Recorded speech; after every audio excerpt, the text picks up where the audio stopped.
சரணமையப்பா சரணமையப்பா சரணமையப்பா சரணமையப்பா சரணமையப்பா சரணமையப்பா சரணமையப்பா சரணமையப்பா சரணமையப்பா சரணமையப்பா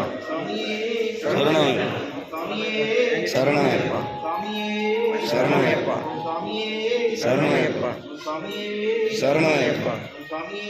சரணமையப்பா சரணமையப்பா சரணமையப்பா சரணமையப்பா சரணமையப்பா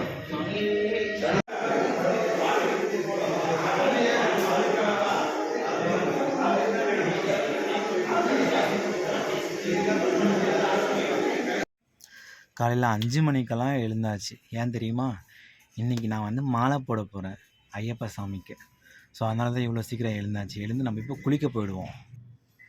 குளித்து முடித்து ரெடியாகி வந்தாச்சு. அடுத்த நேராக கோயிலுக்கு போக போகிறோம். மறக்காமல் சேனல் சப்ஸ்கிரைப் பண்ணிக்கோங்க, லைக் பண்ணிக்கோங்க, பிடிச்சா ஃபாலோ பண்ணிக்கோங்க. ஓகே, எங்கள் பூஜை ரூம் பாருங்கள், அம்மா காலையிலே சீக்கிரம் எழுந்து எல்லாமே ரெடி பண்ணி வச்சிட்டாங்க. நம்ம மாலையும் வேஷ்டியும் துண்டும் இங்கே ரெடியாக இருக்குது.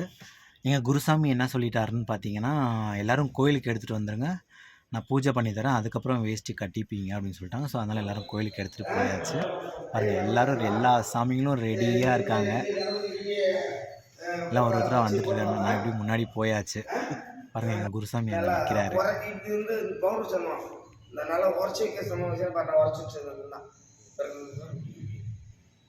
வீட்டில் இருக்கிற ஈரத்தில் இருக்கிறத விட நம்மளை சாந்தப்படுத்தும் சந்தனம் வந்து நம்மளை சாந்தம் செய்யக்கூடிய பவர் சந்தனத்துக்கு உண்டு.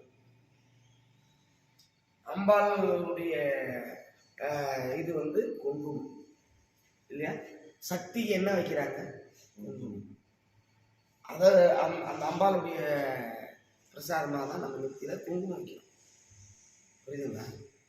இது உங்களுக்கு தெரியுமா தெரியாத தெரிஞ்சதை நான் சொல்கிறேன், தெரிஞ்சுக்கங்க.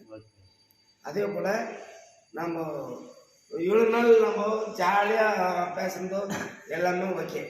காலத்தில் மாலை போடும்போது நம்மெல்லாம் கொஞ்சம் அடக்க ஒடுக்கத்தோடு எப்பவுமே ஐயப்பன் நாமத்தை சொல்லணும். இப்போ ஒருத்தர்கிட்ட பேசுகிறோன்னு வைங்களேன், சாமி பேசும்போது தூக்குமே சாமி சொல்லணும்னு சொல்லிட்டு தான் பேச்சு ஆரம்பிக்கணும். பேச்சு முடிச்சுட்டு சாமி சொல்லணும் அப்படின்னு சொல்லிட்டு முடிக்கணும். ரெண்டாவது வந்து கழுத்தில் இருக்கிற மாலை எக்காரணத்தை கொண்டும் கலண்டு போகிறதோ கட்டாததோ கூடாது. அது வந்து அபசகுணம். புரியுதுங்களா? அதனால தான் கழுத்தில் மாலை வந்து உஷாராக பாப்பா பத்திரமா தொட்டு பார்த்துக்கணும். அதனால தான்.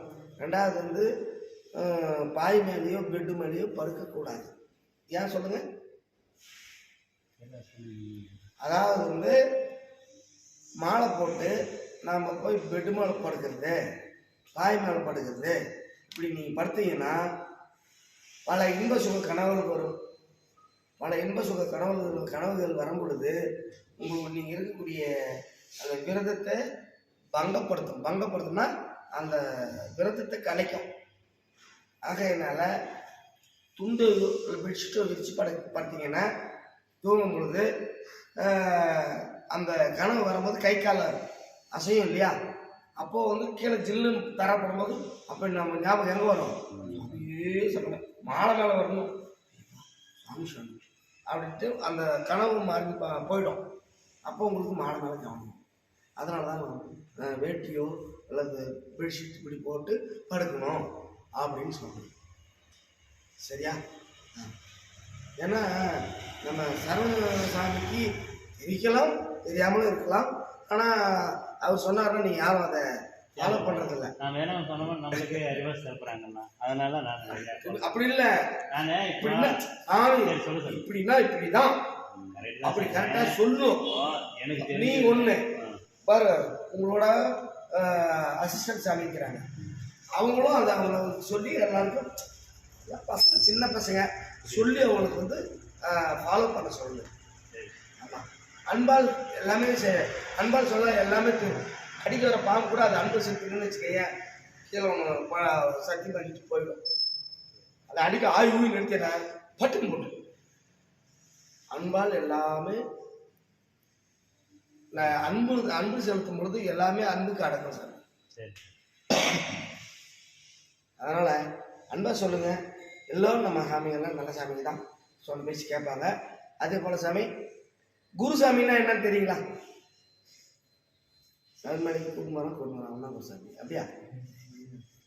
அதிக வாட்டி மாலை போட்டிருக்காங்க, அது ஒன்று. குருசாமி என்பது அதாவது வந்து ஐயப்பனால் நமக்கு தேர்ந்தெடுத்து ஒரு ஆளை காமிச்சது நம்ம செலக்ஷன் பண்ணி ஒரு சாமி குருசாமி. அது அங்கெல்லாம் இருக்கு. ஐயப்பனால் தேர்ந்தெடுக்கப்பட்டு நம்மளுக்கு ஒரு வழிகாட்டக்கூடிய ஒரு சீனியர் சாமி. அவரை நம்ம குருவாக ஏற்றுக்கிட்டு அவர் சொல்படி நம்ம கேட்டு போகணும். அதனால தான் நம்ம குருசாமின்னு ஒருத்தர் நம்ம தேர்ந்தெடுத்து வச்சுருக்கோம். அது நம்ம சும்மா இருக்கும் போது கேலி கிண்டல், அவரை நீங்கள் ஓட்டுறது அவர் உங்களை ஓட்டுறது அது கதை வேற, அது ஜாலியாக இருக்கிறது. நம்ம மாலை போடும்போது மட்டும் அந்த குருசாமின்றவருக்கு ஒரு நம்ம ரெஸ்பான்சிபிலிட்டி. அதான் முக்கியம். ஐயப்பனே வந்து குருவுக்கே குரு, புரியுதுங்களா? அதாவது ஐயப்பன் குழந்தையா இருந்தபோது கொண்டு போயிட்டு அவங்க அப்பா பாடசாலையில் சேர்த்தினார் இல்லையா? அப்போது குரு ஒன்று சொன்னார்னா இவர் 4 எடுத்து சொல்லுவாராம். ஏன்னா இவர் பகவான். அப்போது அந்த குரு மிஞ்சிய சிகினா இவர் செயல்பட்டு குருவோடைய பையன் வாய் பேசாத ஊமை, குருவுடைய பையன் வாய் பேசாத ஊமை. அந்த வாய் பேசாத ஊமைக்கு அவர் அருள் புரிஞ்சு சுவாமியே சரணமையப்பன்னு சொல்கிறான்னு சொல்லி அந்த சரண ஒழியை வாயில் வர வச்சு அந்த ஊமைக்கு அருள் கொடுத்தாராம். அதனால தான் நம்ம குருவின் குருவே குருதட்சணை கொடுத்தது யார பையனுக்கு பேச்சு கொடுத்தாரு. ஊமைக்கு அருள் புரிந்தவனே என்னதுக்கு அவன் பேச வச்சுட்டான். அவ்வளோ அவரு தான் குரு, குருவின் குரு அவர் தான். நீ குரு இல்லை, நான் குரு இல்லை, குருவின் குரு அவர் தான். அதான் வந்து 18 வருஷம் போனால் நாம் குருசாமின்னு சொல்கிறோம் இல்லையா? என் சாமி இப்போ தான் பொழுது விட்டுச்சா? 18 வருஷம் போனால் தான் நம்ம குருன்னு சொல்கிறோம். அவன்லாம் குரு 18 வருஷம் மாதிரி 18 போகணும். வேற என்ன போக முடியுமா? நமக்கெல்லாம் அவர் தான் குரு. அவரால் நமக்கு கை காட்டப்பட்ட ஒரு அதிக வருஷம் மலைக்கு போன ஒரு சாமி தான் நாம் குருசாமியை நினச்சி நாம் செயல்பட்டு போயிட்டு இருக்கணும். புரியுதுங்களா? ஆனால் அந்த குரு அவர் என்ன சொல்றார்? ஐயப்பன் என்ன சொல்றார்? என்ன சாமி சொல்றாரு? தத்துவமசின்னு சொல்றார். தத்துவமசின்னா என்ன? தத்துவமசின்னா என்ன சாமி? சாமி கோயில்களில் தத்துவமசின்னு எழுதிருக்கிறது எல்லாரும் பார்த்துக்கிறீங்களா? முன்னாடி எழுதிருக்காங்க அந்த தத்துவமசின்னு எழுதுவாங்க. தத்துவமசின்னா என்ன சாமி? சொல்லுங்க. தத்துவமசினாக்க இது எப்படின்னா தியான நிலையில் உட்காந்துருக்குறதுன்னு அர்த்தம். அவர் மனசுல சொல்ற தப்பு இல்லை. 48 நாள் இப்படி 48 நாள் ஒரு மண்டலம். யார் ஒருத்தர் மாலை அணிஞ்சு அந்த 48 நாளும் ஐயப்பனை மனதில் ஐயப்பான்னு சொல்லி அவர் மனதில் நினைச்சு அந்த கடும் விரதம் இருந்து அவருடைய சன்னதிக்கு போறாங்களோ என்ன அவர் என்ன சொல்றாருன்னா, அதாவது நானும் சன்னியாசி 48 நாள் நீ எல்லாத்தையும் திறந்து புரியுதா என்ன நாடி நீ வர இல்லையா? அப்போ நீயும் நானும் ஒண்ணு அப்படின்னா நீயும் நானும் ஒண்ணு. நானும் பிரம்மச்சாரி, நீயும் பிரம்மச்சாரியத்தை கடைப்பிடிச்சு வந்துங்கிறேன். ஆகையினால நீயும் நானும் ஒண்ணு. தத்துவமசின்னா நீயும் நானும் ஒண்ணுன்றதுதான் அர்த்தம். நான் நீயாவாய், நீ நானாவேன். அதான் நீ நானும் ஒன்றதுக்கு அர்த்தம். எப்படி? நீ நானாவாய், நான் நீயாவேன். இதுதான் அந்த தத்துவமசியினுடைய விளக்கம். அதனால